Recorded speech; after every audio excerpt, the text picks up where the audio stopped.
young people having that's the cardiac current events. trend right now. A lot of heart attacks for the younger kids. After 10th, you can only become two things. You can either become a doctor or an engineer or a nalayak. So no smoking anytime, no smoking before, no smoking after. Absolutely. So in today's video, we have a very informative guest with us. He's a practicing cardiologist at Apollo. We have discussed very interesting topics today, mainly being the heart attacks and the COVID scares of how people are having heart attacks at the gym while working out or doing any kind of fitness activity, of how hypertension has become a common problem and how smoking correlates with very bad cardiac health and its effects. And very interestingly, we've also touched upon a very interesting topic that is fairly new to everyone. That is how technology and AI are slowly making their way into the medical industry. And furthermore, please do like, share, comment and subscribe onto our content. It helps our content reach a wider audience. And also do let us know who you would like to see in the next podcast in the comment section down below. Hello and welcome guys. We are back again with another podcast video. Today we have Dr. Varsha Kiron, a practicing cardiologist from Apollo Hospitals, Hyderabad. Thank you so much for being on the podcast with us and agreeing to take out some time from your very busy schedule. So let's get to know you. So please tell us a little bit about yourself, your backstory of how you became a doctor and so on. Yeah, so thank you for having me. I think it's a good platform to reach out to a lot of people and for them to understand what it takes to become a doctor or what a doctor goes through in his profession. So I was born and brought up in Hyderabad. I've spent my first 17 years in Hyderabad. So I did all my schooling here. Then I guess a lot of people are aware, like I used to tell a lot of my non-AP Telangana friends, in Andhra, after 10th, you can only become two things. You can either become a doctor or an engineer or a nalayak. So you're not really given a lot of options. Yeah. So you either take MPC or BPC. I do agree that commerce is a thing, but then again, back then that was almost berozgar. Parents would feel really sad that your son has not taken either a math or a bio field. So I think my parents kind of pressurized me to take maths because bio is not something that everybody can handle. Yes. Actually, my father and three of his siblings have all failed to become a doctor. So it was kind of a big deal in the family. So I think when you're young, you try to be a little rebellious also. So when everybody tells you not to do that, you take it up as a challenge. So why should I not do that? So I firmly feel that is what I kind of pushed me into taking up bio. So, and here I'm ended up as a doctor. So nice. So you've done your medicine from your MBBS from? So yeah. So my first 17 years, like basic schooling was in Hyderabad. So then I was really fortunate and lucky enough to get into Christian Medical College Vellore, CMC Vellore. It's one of the I personally feel it is the best medical college in India for professionally and personally. So and I owe a lot of my life and career to that. So I did my MBBS from CMC Vellore. And I did my further post-graduation and sub-specialization over there, and I continued there as a faculty as well. So nice. For how many years was that? So I've spent a total of 16 and a half years at Vellore. And then this was post your super specialization or? So I did my MBBS, I did MD General Medicine, and then I did my DM Cardiology, following which I joined back as a faculty. I was there for around 3.5 years. Okay. And that's when we had a change of mind and I felt that life has to move on. So here I am back to where I belong, back in Hyderabad. So you moved here how many years ago? I moved here around 3 years ago. And it was directly into Apollo? Yes, Apollo is my second medical institution in my entire life. So like 16 and a half years in CMC and then I'm here at Apollo. How different was it to adapt from the working structure over there and getting into a very different, it's a complete different world in Apollo, I'm pretty sure, than what you were experiencing in Vellore? Yes, absolutely. So I think in a way I was fortunate enough to actually work at a really high volume center at a professional level. Yes. So moving over to Apollo professionally was not really too challenging for me, in the sense the workload I was used to was way higher than what I'm handed over here. So so that kind of gave me a good amount of time to get used to the logistics, get used to like sorting out the home front, sorting out kids schooling and stuff like that. So I feel overall it has been a very smooth transition for me, because I'm at a professional point of view. Like I joke to a lot of my friends. No, I do 1/4 of the work I used to do before, and I get paid 4 times pay before. So do you agree that because of this kind of a schedule, or more so that in comparison there's a difference in volume, right? Yes. So Absolutely. because of that, do you feel you're able to have a better work-life balance after moving here? I tell a lot of people, like I said, I've spent 16 years. Yeah. So I think another way of putting it is like my wife and I have together spent 33 life years at Vellore. So for us to move out of Vellore was not a very easy decision. Yeah. So one of the defining moments, like what led me to think about maybe it's time to move on, was when my toddler asked me very innocently, like, Nana, why don't I ever see you at work, at home? At home. But I see Amma spends time with me, but I never see you at home. So that is when I felt that there's something terribly wrong that I'm doing, chasing professional success. So I think here definitely time is more at my disposal. And at the same time, professionally also, I'm satisfied with what I'm doing. Nice. So I think work-life balance is way better. Yes, exactly. So tell us, what does a typical day of a cardiologist at Apollo look like? Yeah, I don't know whether I should call myself typical, or like I already said, I have been used to a much larger work load where your day starts with work and ends with work, and there is some sleep in between. Yeah. So from that, now I kind of give a lot of time to myself. So I start off my day with either a run or a match of tennis with a few friends. Okay, and that's for how much duration? So at least an hour or an hour and a half. So every day I start off with, I either go for a run or I play tennis every morning. Then I go to my clinic at around 10 in the morning, and then I spend till at least 6 or 7 in the evening at the hospital. And then I would say an average day I'm back home by 7 or 8. So you're working around 7-8 hours, sometimes 9 hours, you can say. And you're getting family time at the end of the day. Yes, absolutely. And at the beginning of the day, you're getting some me time. Absolutely. And my younger fellow insists on me putting him to sleep with a story. So that is something that I don't want to trade for anything else. That's nice. That's a good family building exercise, I believe. So that's the thing. So every evening, let's say I'm bombarded with a lot of work. So my target is to reach home before 8. Okay. On days that I cannot reach home before 8, I kind of don't stress on any target. I don't mind going home at 12. I don't mind going home at 11. But I think that activity is something that drives you. Absolutely. If I miss that activity, then I really don't have an end point, so I can go home anytime. So my afternoon starts off with targeting to get home by 8. So nice. So let's talk about the big transition that the entire world has seen with COVID, and how the entire geography and demography of cardiology, and how patients arrive, and what kind of issues they see, and you are seeing basically in your OPD or at anything in the hospital, and the kind of fears they are coming to you, and how you as a medical professional are having to deal with that. Because you as a medical professional, you'll be able to know the solution and execute it, but to be able to get into their mind and explain it to them in the best possible manner that they understand and are cooperative is a different ballgame altogether. So how do you manage to get that balance and rhythm? You're asking me in terms of COVID per se, or the change in demography? Change after COVID. After COVID, okay. Which necessarily does not have to do anything with COVID, but like I like to say, there's a pre-COVID era and there's a post-COVID era. Yeah. So I think one of the glaring difference is there's enough data now to say that maybe a COVID illness or somebody having suffered COVID, it may be putting a person prone to future cardiovascular diseases. There is some data suggesting that. So like 20-25 years ago, people never acknowledged snoring as a health disorder.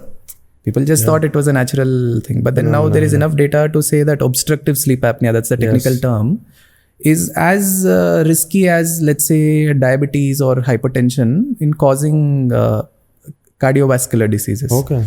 So there's some data from the US, I mean, very structured data, which says that somebody who's had mild COVID and recovered, they are at a higher risk of future cardiovascular. Cardiovascular means, let's say, a heart attack or a brain stroke compared to a non-COVID victims.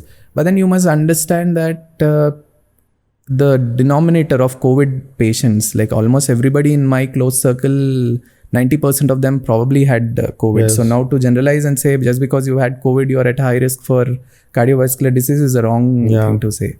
So I think life must move on, and I think we've gone past the worst of the pandemic. So I think we should probably look beyond COVID and live our lives. But how much do you think if there's no proper derivation of what the issue is, how much of it is being blamed on to COVID? Because I hear this a lot. And also another common perception is, like you said, post-COVID, like if you've been affected with COVID and you come out, there's a higher risk. There's some study supporting that. How much is that person again prone to any cardiac issues if they have not had COVID but have taken the vaccine? Because a lot of people have that vaccine fear also. Given how many heart attacks and all of these issues that we have heard in our very own city of Hyderabad, a lot of talk has been going on, at least in my age group circle that I've been seeing, is, oh, that person's vaccinated. It's very weird phenomena saying the blood is thickening and they're getting cardiac. That's not how it works, I know, but I want you to elaborate on that. Yeah, so I think I would like to really simplify it to a lot of vaccine skeptics. No, I do know a lot of people who are very skeptical about vaccines, saying they do cause harm and etc. A very simple statistic even a layperson would understand is, I would like to ask them, how many lives do you think were lost due to vaccine versus how many lives do you think was saved due to vaccine? So I think that's a no-brainer that vaccine is certainly useful. From a personal standpoint, most of the healthcare workers did receive vaccine before the general public did. So that was before the second wave of COVID.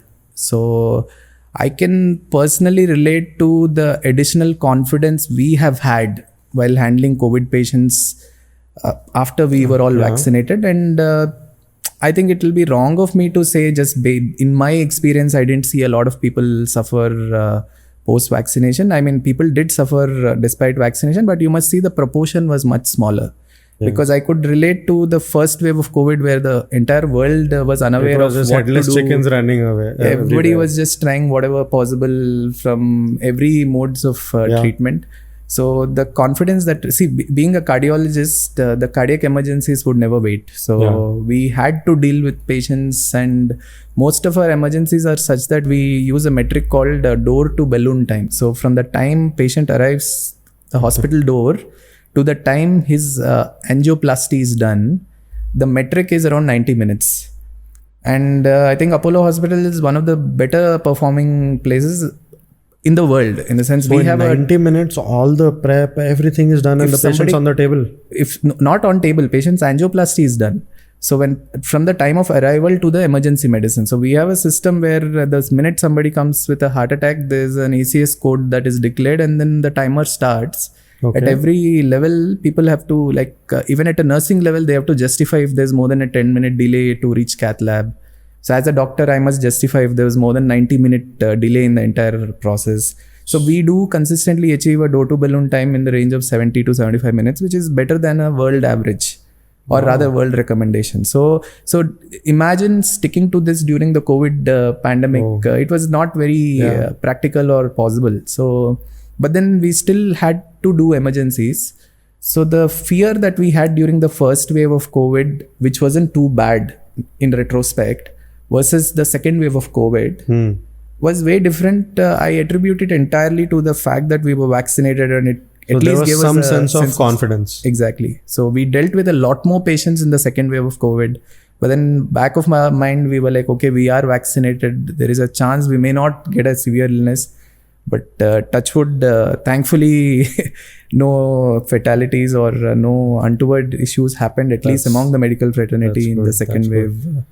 What kind of cases are now that in the wake of social media, there's a lot of awareness about what is happening. For example, say 10 years ago, if someone collapsed while doing a fitness activity, be it a gym or just running outdoors, they have a collapse that wasn't as much highlighted on social media. Plus, after COVID, it is getting highlighted even more because they just want to put the blame on something or the other. Sometimes it can be the gym, sometimes it is the person by itself that they are overexerting themselves, sometimes it's because they were vaccinated and so on, right? So, what is your take on this? So like I tell this to a lot of my friends, I say, COVID is like the new religion, no? Like many years ago, when people had no answer to a lot of bad things or good things in life, they used to attribute it to God. Yeah. Like God did this or God did that. Yeah. So I think a lot of these attributions are kind of similar to the religion attribution. Like still people didn't discover the presence of microorganisms.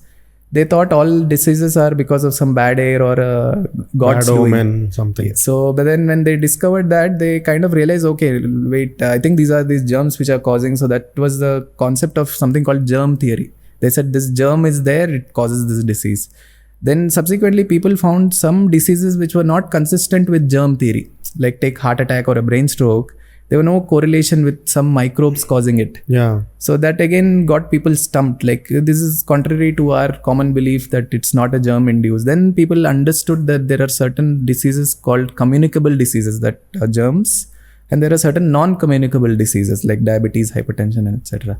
So medical science is evolving. Humans are evolving in their understanding of medical conditions. The same way, I think COVID has come at a standpoint where people have started attributing a lot of things to COVID. Like anything unexplained gets blamed to it. Exactly. And which is a simpler solution that, okay, let's accept that it has happened because of COVID. I personally don't want to buy that fact yet, but I think we still have a lot to learn. We still have a lot to understand about what it does. And we must also not forget that bulk of the population has had exposure to COVID sometime or the other. So now, to generalize it and say that everybody is prone for something, I don't think it's fair.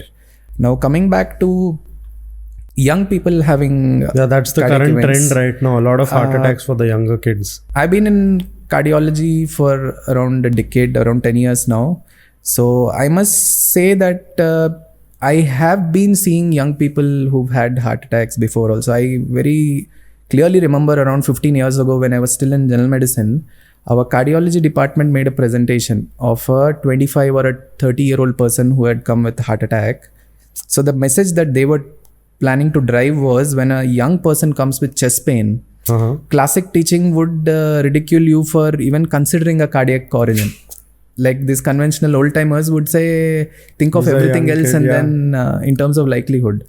So the message that they tried to prove was, although he's 25 or 27, but he is a chronic smoker and his ECG was characteristic of a heart attack and angiogram confirmed it. So that was during my founding years of me becoming a professional. So that kind of has a heavy impact in me. So I say this to a lot of my patients. Like this, I'm talking about 15 years ago when this trend had already been there and even medical people were trying to understand. It's just that the social media presence and etc. Even a layperson now tends to be aware of the fact that younger people are more frequently getting heart attacks.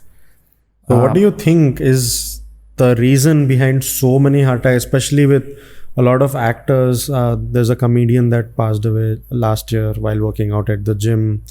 Then there was a South Indian superstar who passed away while working out at the gym, and even common people. So what do you think, as per your experience and exposure, what do you think is the reason? So, see, I think anything in excess is not good. A lot of people tend to take exercise as a absolute, they take exercise as a therapy or exercise as a good preventive method.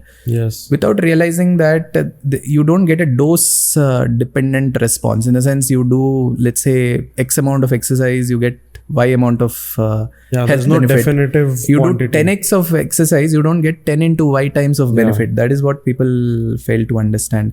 In fact, it was actually a surprise to me that there is a lot of data or studies which have been done on endurance or extreme endurance athletes. Like I'm talking about studies done on Boston Marathon and London Marathon participants. Okay. And they found a good number of them had their cardiac troponin elevated at the end of marathon.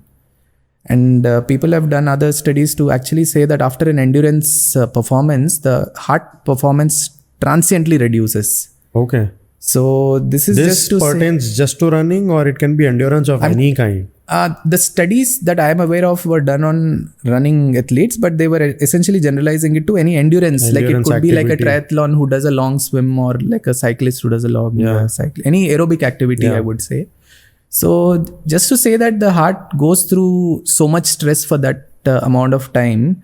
So if you got a baseline really healthy heart, that would handle it. But then somebody with some minor abnormality may probably have an untoward event. Yes. So if you actually look at the history of marathon, it's the person who ran 42 kilometers to convey the message to the king, and he just dropped dead. So it's so just to say that untrained, it's not good. So you have to go through a gradual training to do whatever you do. Yes. So even in the gym, unfortunately, there've been a lot of incidents which happened at gym. But then we must not ignore that fact that there were equal number of events which happened outside the gym as well. Exactly. So and also we just get to hear the news. We don't get to see the reports. So many a times they have been abusing some kind of substance. It could either be steroid abuse or alcohol or smoking. Those things also have an impact. They cannot be the sole reason, I'm sure. But do they have a major role? So a basic understanding is that you got an artery, the coronary artery, the blood vessel going to the heart. As you age, you tend to develop a block. Basically a cholesterol which gets deposited, causing a narrowing. So common perception is that the more severe the narrowing there is, the more likelihood you get a heart attack. Yes. That is a common perception. Like you got a 70% block, you got a percentage of risk. Let's say you got a 90% block, you got a higher risk of having a heart attack. But that's not really the case. It's more than the percentage of block. It's actually the characteristic of the block. See, now medical science has really gone to the next level. So we are not just talking about the angiographic appearance. We do something called a coronary imaging. We do intravascular ultrasound or an OCT, wherein we are actually getting a nanometer level definition of how the cholesterol plaque is. Okay. So how is usually the block? So imagine the artery is circular, cylindrical? Yes, it's cylindrical. So the deposits are around the happening wall? On a side, yes. Yes. So what are the different kinds, like you said? So like I said, the block can be entirely cholesterol. There can be some component of fat to it. There can be some component of fiber to it. There can be some component of calcium to it. Fiber and calcium too? Yes. So the thing is, on OCT and IVUS, we do get that data. So now there is enough and more knowledge to say that it's the morphology of the block that matters more than the percentage. Okay. So there are certain people, especially smokers, since you brought it, they have a certain morphology of plaques which are very unstable, which tend to rupture, and that causes a heart attack. So in fact, it is a well-known fact that 50% of heart attacks happen in people without even 50% of block. It's because of having a vulnerable plaque which just ruptures at any moment. Like so for certain people it happened so in the gym, and for certain people it may happen at their workplace. So unfortunately there is no easy way for me to detect this vulnerable plaques as yet. Like for every patient I cannot be doing an intravascular imaging to say that they had a vulnerable plaque or not. So that is where the medical science is stuck at this moment.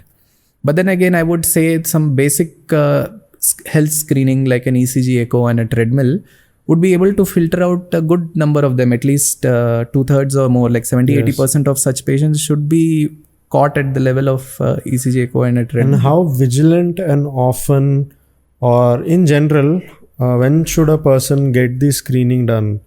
For example, let's just say after COVID, a lot of people are scared that they've gotten unhealthy, or they're just doing it for the fact that they feel that they have gotten obese and now they want to start getting more active in their life.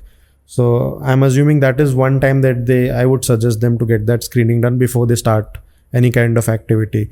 After that, at what interval or at what incident should they, get it tested? Is it something they need to get done every 6 months or a year, or how does it work? See, I don't think there's any strict guideline recommendations in that regard. I think it's a very personal choice or a personal, in terms of availability. Not everybody will have an absolute access to health and etc. I would say anybody over the age of 40 years, at least once a year or two, should probably undergo this basic evaluation. And somebody under 30, maybe if they have under 40, an additional risk factor, like they may have a strong family history of cardiovascular events. They may be having a young onset diabetes or hypertension. So such people probably also should undergo get that test done on an annual basis. Okay. And something for the people who are trying to quit smoking right now. They've been smoking, let's just say, for 5 to 10 years or whatever. Under 30, let's talk about the younger people. They want to get off it. Probably they have gotten off it right now. Now that plaque has already been created, I'm sure. Is there any way they can get rid of that in a non-invasive manner? Yeah, absolutely. So I'm asking this from sorry to cut you off. I'm asking this from a lifestyle change perspective. So beyond 2 years, the effect of smoking kind of gradually wanes away. Okay. So if somebody abstains smoking for 2 years, it's likely that the plaque goes? The plaque stabilizes. So like I said, I'm not talking about a coronary plaque in terms of the percentage of block it is causing. I'm talking in terms of a stable versus an unstable. Okay. This stability does not directly correlate with the percentage of block. Okay. So you can have a minor plaque which is still unstable or vice versa. So I think the smoking is more detrimental in making it unstable rather than making it more severe alone. Okay. So I think cessation of smoking would definitely make it more stable, of course, with the medication, etc. So I guess that puts them at a slightly lesser risk at a long-term cardiac events. Makes sense. But then better late than never. So just because there is a plaque and you smoke doesn't mean you continue to smoke, because it can't regress entirely. And also, what do you have to say to people who have this habit of smoking right before and right after doing a physical activity? I personally know a lot of young guys who do that. They are like, rather than using, health supplement or like pre-workouts or, something that promotes better blood flow, compounds like L-arginine and citrulline and stuff. They are like, no, they call it the forbidden pre-workout and they smoke before the workout. How damaging and how risk-taking that is? Oh, absolutely. Because see, at least in my personal experience, every now and then I do see a person under the age of 30 years come with a heart attack. We end up doing an emergency angioplasty, stenting him, and they go through this rehab process and etc. And then I must tell you, the single common factor that I have found in all those under 30 years that I have treated were all smokers unanimously. So in fact, this is one thing I tell to these people who are finding it very hard to quit smoking. I said, like, as much as I don't want to treat somebody this young, but they still end up coming to me. Yes. And this is one thing that is totally controllable. Let's say you have certain non-modifiable risk factors. You got a strong genetic predisposition, like everybody in your family has had a cardiac event at the age of 40. That is something that you can do nothing about. Yeah. But then this is something you can do everything about. Like you can totally quit and make this small change, which can, I guess once people have family and some responsibility, they are a little more... not in every case is really? From what I know, how much ever little world I have been exposed to. Yeah. And also a lot of people, they say, okay, fine, not before, but after. I try to explain to them that post a physical activity, the oxygen uptake by your body is much higher and smoking kind of hinders with that process. So from a cardiologist point of view, what kind of an impact does that have? Smoking post an activity. Yeah, see, smoking by itself causes a lot of vasospasm. It causes hypoxia, basically low drop in the oxygenation. Yes. So like I said before, when you already have a slightly damaged heart and you are straining it a little more by exercising, you are making it a little more vulnerable to an event. So I think on that note, it's an absolute no to... So no smoking anytime, no smoking before, no smoking after. Absolutely. And again, I must really insist that smoking is not such a thing which again has a direct dose dependent. Just because you smoke one cigarette doesn't put you 10 times lesser risk than somebody who smokes 10 cigarettes. So it doesn't work a direct linear Quantity correlation. does not matter. Quantity probably matters, but then again, it's not a linear relation. So you shouldn't really bet on that I smoke much lesser, so my risk is much lesser. It doesn't go that way. Okay.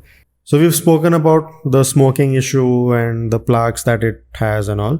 Another common issue that I feel nowadays, and that is more prevalent after COVID, is hypertension, right? And people stressing a lot, and many a times because of that, it also correlates with the higher cholesterol levels, because people justify junk eating after that.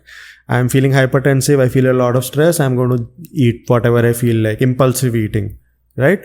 So these two things, if you can touch upon those and explain it to us. Yeah, so you must understand that all these diseases like diabetes, high cholesterol, hypertension, all these are chronic lifestyle diseases, as in they don't have a single causative factor often. Like it's not because of one reason. It's not like a COVID virus caused COVID, malaria parasite caused malaria. It's a multifactorial, part genetic, part self-induced, like your physical activity, dietary habits, and so on and so forth. So I think a sedentary lifestyle, and like you already mentioned, the junk food eating, excess salt consumption, all that would result in a slightly higher blood pressure and work stress, so on and so forth. And also, do you also say that bad sleep contributes to that as well? Yes, absolutely. Yes. Like sleep and obstructive sleep apnea that we already discussed, everything kind of contributes to each other. So, I mean, it's very common that I come across people in 30s and early 40s with a kind of a borderline blood pressure, like blood pressure of 140s by maybe 90s. So technically it quantifies as hypertension going by the textbook definition. But then it's a big dilemma for me. Do I commit them for a lifelong medication at this age? Yeah. Or should I do something? I think very often when people understand the nature of their disease and the treatment options available, they are more than willing to make changes. Like for example, there's enough evidence to say that lifestyle measures that include cutting down the salt intake, cessation of smoking, increasing fruit consumption, and healthy life, like regular physical exercise, that's 45 to 50 minutes of walk every day. These lifestyle measures can account for around 10 to 20 unit of BP reduction. Yeah.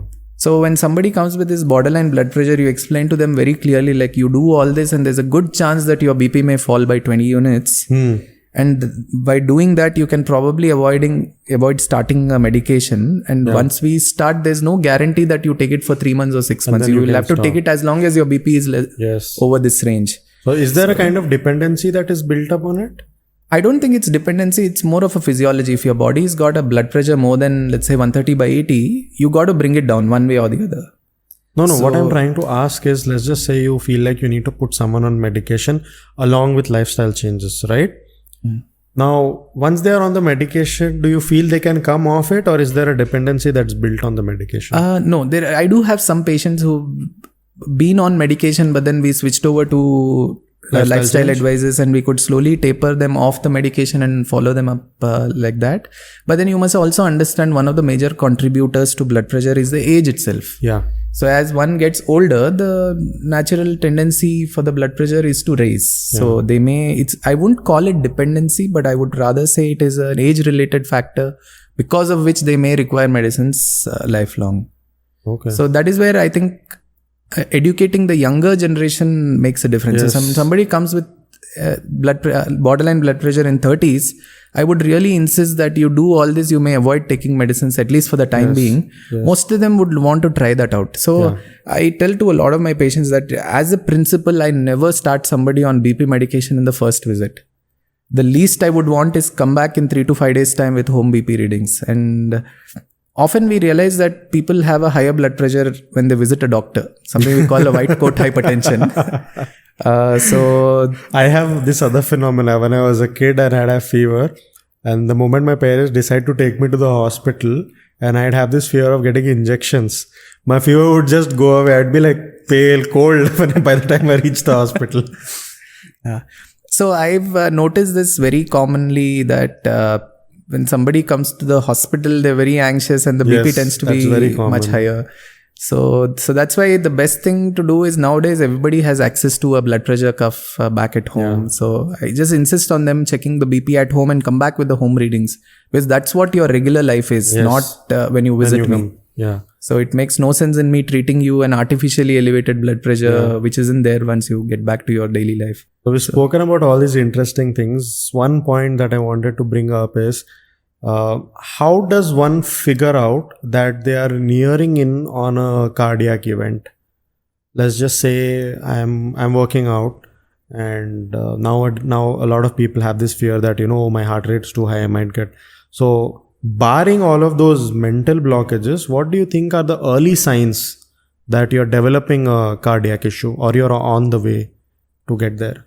Sometimes it's very difficult to perceive, because a lot of people don't really perceive a very major symptom at that time. But then again, strictly going by the textbook, you do feel like there is something really heavy sitting on your chest. That's the classic description of angina. Like people kind of describe that with a clenched fist. In fact, it's a named sign, like a severe pressure exerted all over your chest. Unfortunately, many people pass it off as just another workout related pain saying, or I'm something. Pushing myself, I'm strong. Exactly. So which is what makes it very difficult to perceive. I've recently had a person who unfortunately had an event while exercising, brought in by his gym buddies. So like he had sudden profuse sweating and some lightheadedness. So people just thought it was just like a heat exhaustion BP or insulin crash or something. Heat exhaustion or dehydration. So they just kind of gave him some water and then put him to rest. But the symptoms didn't get better for the next 1 hour. That's when they felt there was something unusual and then just brought for medical attention. So it's often very difficult, but I would say should have an extremely low threshold to seek medical help, because we're not in a system like the UK where getting medical help is extremely difficult unless it's an absolute emergency. We've got ECGs available. I feel it's 100% accessible to anyone. Yes. And then I see you wearing an Apple Watch. So I got a bunch of patients, friends who keep sending me Apple Watch ECG almost every day. Like I'm having some discomfort in my chest. This is my ECG. So there are some who take it for granted and then some who are extra proactive with it. Absolutely. But then I feel that you do have technology available for assisting us. I think the next way forward to medicine is technology assisting medical care. We got technology in very many ways that kind of assists us. So I think we did speak about telemedicine, which was actually not a big deal. People laughed at the sound of it a few years ago, but then COVID taught us a new... It is a need. And I personally feel that it is a good way to filter the patients for the doctors. You can't actually come out of your cabin and look at all the people waiting for you and be like, oh no, you look more serious, you come in. You can't do that. So telemedicine has kind of filtered that for you guys, right? Yes, that's true. At a screening level, telemedicine is good, at least like for people to sit at home and see, does my health condition warrant need that kind of in-person attention? Yes, exactly. So as a end specialist, as a cardiologist, I'm not a big fan of seeing my patients on telemedicine, because there are certain things that you tend to miss out and you feel bad about it, because I'm not a triage doctor. Like my job is not to see the patient and tell that, okay, you may have a problem, you may not have a problem. I am an end specialist. Like there's nobody beyond me. That's the way I look at it. So if somebody comes to me, I need to make sure that I pick up a problem, even if it is a very slight or a subtle problem, and treat. So those things tend to be missed out when you are seeing a patient remotely. Yes. So for which reason, I think at a specialty level, maybe it's not a great thing. Like when somebody takes an online appointment and tells me that he has this vague chest pain, I tell them to at least come over to the clinic to get some basic tests done. Without doing an ECG, I really can't make head or tail out of. And another thing I would like for you to touch upon, like you spoke about the Apple Watch and other fitness devices, you need to let people know that they're not 100% accurate, right? Yeah, absolutely. So you must understand this Apple Watch is a single lead ECG. So the regular ECG that the people take at a hospital is a 12 lead ECG. In a simple terms, it's like having 12 different camera angles to look at your heart. Okay. So that the 12 angles are simplified into a single angle by your Apple Watch or many wearable devices of that kind. So what's the difference, percentage difference in the accuracy in both? So I wouldn't say percentage difference. I would put it as what are you looking for? if I am looking for a rhythm abnormality, Apple Watches are fairly accurate. In fact, there is data to say with Apple Watch and Huawei Watch that they are almost 90% plus accurate in terms of detecting an rhythm abnormality. Okay. But when it comes to detect a heart attack, it cannot because it's a simplified single lead rather than a 12 lead ECG. So it becomes. Then how easy is it to look at a rhythm and tell that there is a cardiac arrest going to happen, or it has already happened, a minor one? You cannot? It's not going to be very easy purely based on an Apple Watch ECG or any single lead ECG for that factor. But then again, so only yesterday I've had a conversation with this Korean based company who has a single lead wearable ECG device which is used as a whole term monitor, but basically a long term ECG monitor. The 24-hour, 48-hour one. Yes, exactly. Yeah. So, but then this is a totally reusable wearable patch. So I think one of the areas that we could probably use it is there's a lot of apprehension people have in working out in the gym and etc. So maybe we could use that to track the person's ECG pattern. Like if they're excessively working out and stressing the heart, we do see certain changes on the ECG real time. The same changes which we would see during a treadmill test in the hospital. Okay. So if we have a system of placing an alert when they reach a certain pre-specified threshold to stop the exercise or slow down the exercise. So this is something like the noise detection thing that you have in your watch nowadays.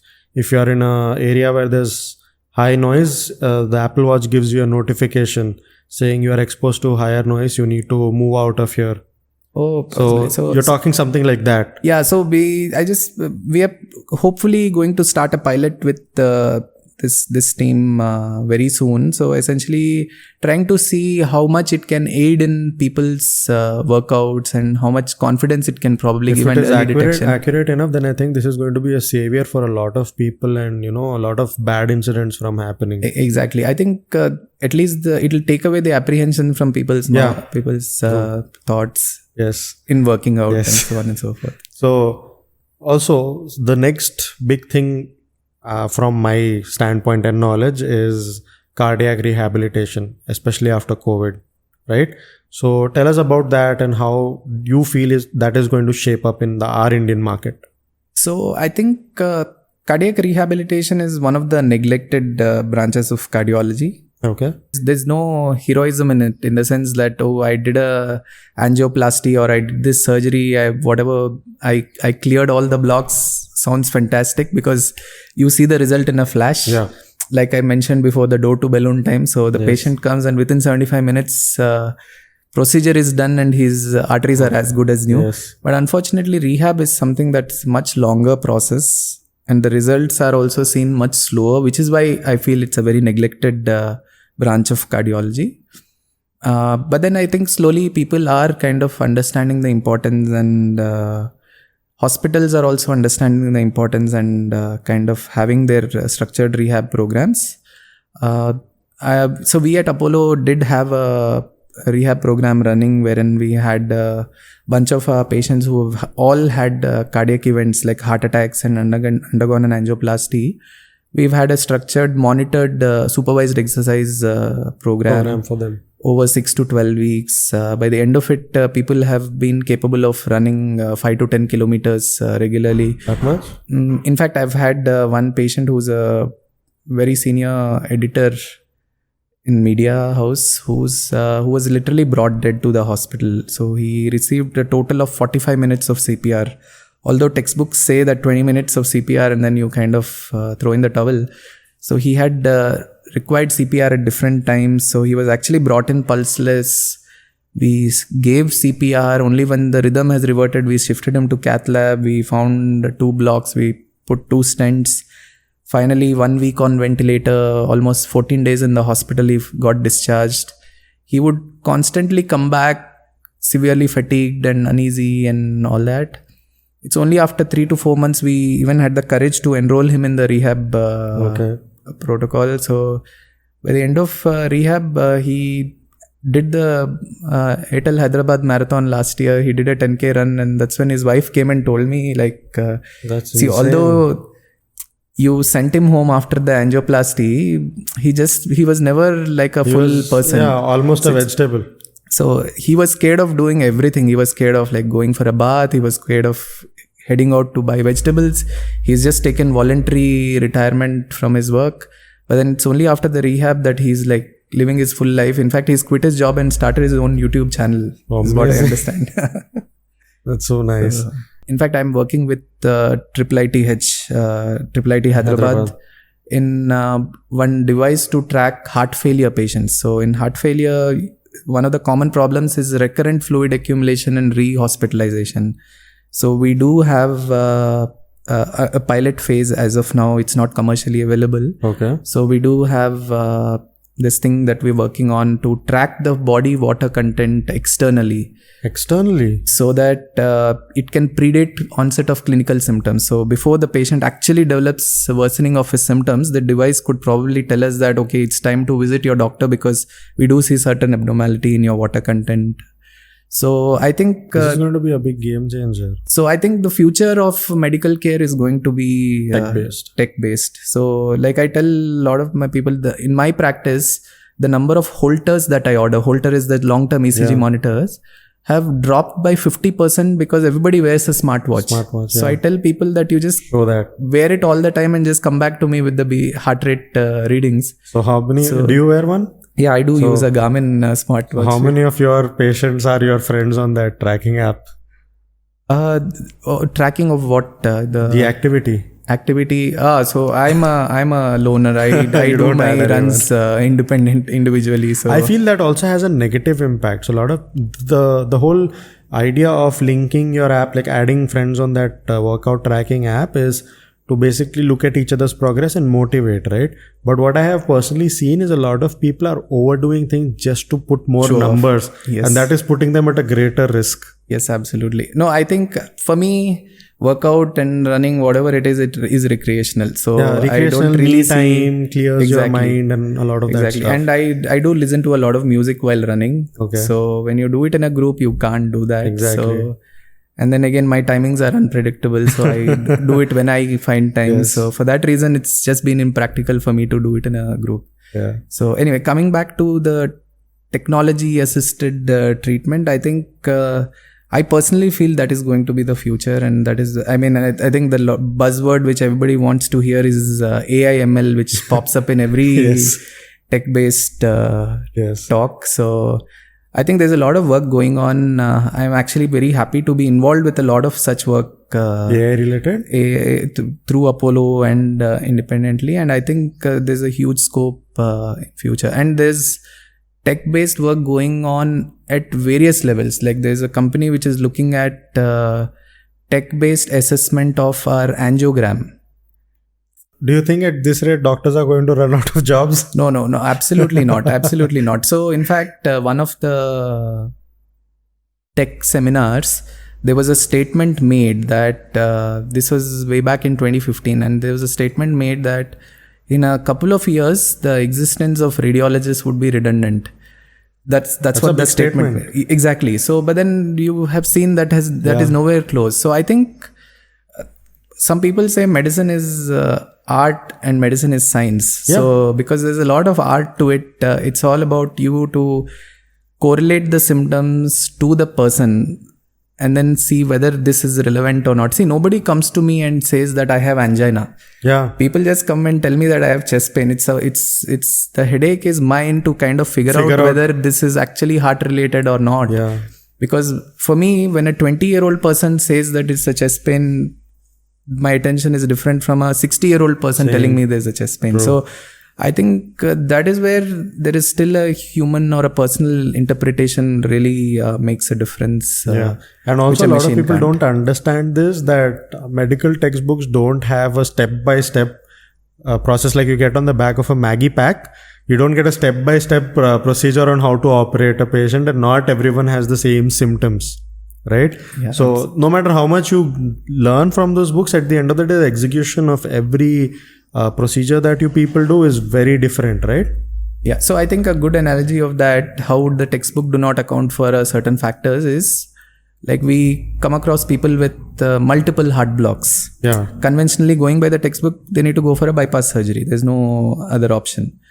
But then again, nowadays with the advent of technology and etc., there are enough and more experience with stents when we deal with multiple blocks, let's say 3 or more stents. So if you go through any textbooks or data, they do say that, okay, for this, bypass is a better option than stent. But none of these take into account what the patient wants. Yeah. So the way I ease it out to the patient also. So I kind of tell them, okay, let us assume what the textbooks say are true based on a 20-year-old data that bypass is better than stents. So if you are faced with a decision of undergoing one open surgery versus a possible 2 stent procedures over the next 10 years, what would you choose? Yeah. So far, most of the patients who come to me say that I would rather go for 2 stent procedures over 10 years than a single bypass surgery in lifetime. So this is something that textbooks don't factor in. Yeah. So what the patient wants is actually a very important part of my decision making. You're not treating a robot. Exactly. And which the textbooks nowhere focus that in a decision making algorithm. Yes. So that is why I think humans, but doctors will never become obsolete in patient care. Technology can aid to some extent, especially for triaging and screening patients who need more attention, who don't. But it's just basic filter process, you can say, for doctors, right? Absolutely. So now that we've spoken so much, one interesting question that I have for you is, everyone's got a COVID story, right? I'm pretty sure you had one being a medical professional, even more so than a regular person.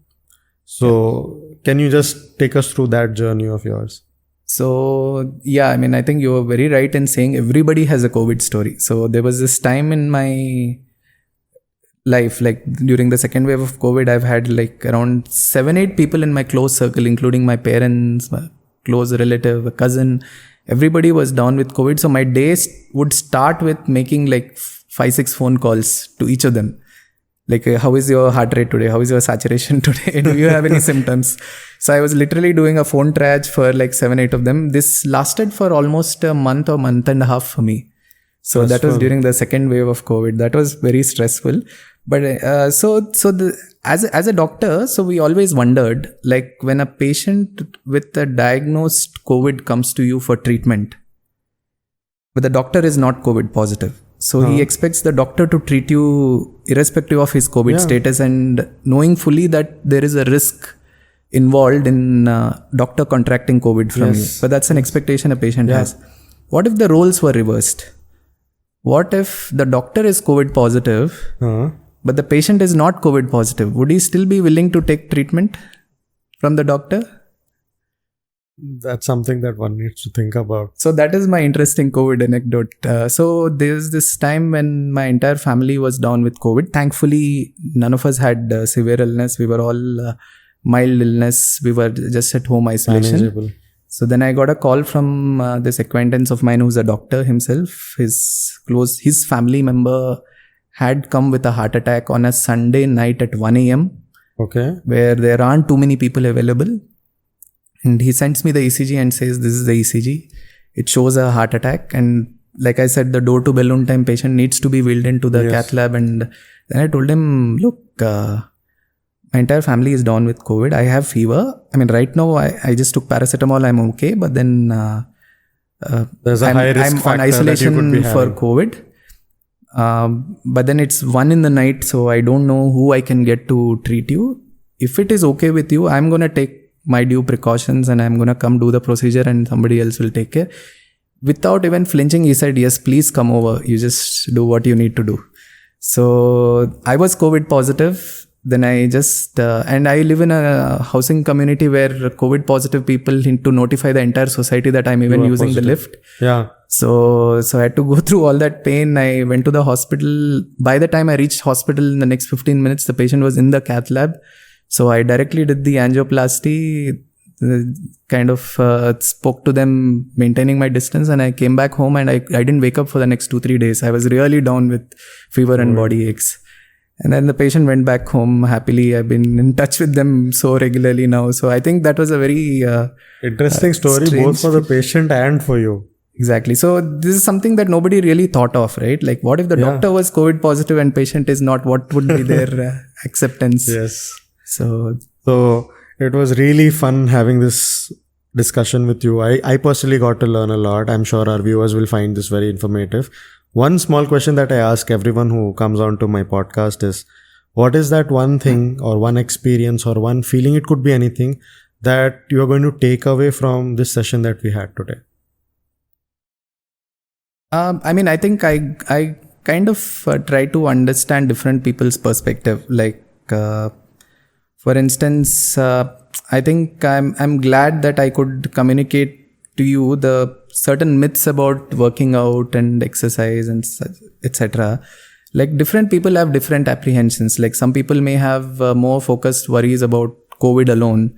Some people may have about smoking. So Yes. I think I kind of got a different perspective from what my regular patients ask me. So that is something that I find different being here and taking your questions. Okay. That's so sweet of you to take note of that and also be here with us. So guys, if you like today's podcast, Please do like share and subscribe to Project You. and don't forget to click on the bell icon so that you're notified whenever we come out with a new video.